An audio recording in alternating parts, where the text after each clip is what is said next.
Lâcher la voiture pour aller en ville, ce n'est pas si simple que ça dans l'ensemble des villes. Vous avez encore des citoyens qui sont obligés de prendre leur voiture pour aller travailler. Et je pense que ce qui est important, c'est d'avoir une approche globale. Emploi, logement, services et évidemment mobilité.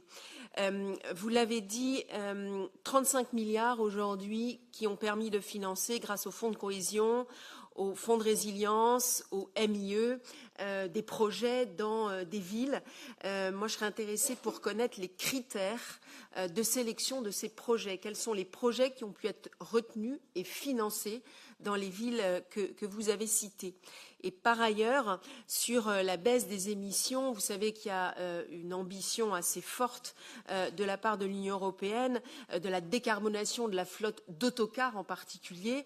Tout cela a un coût et je me demande si cette ambition n'est pas trop importante, sachant qu'en plus, on parlait d'industrie tout à l'heure.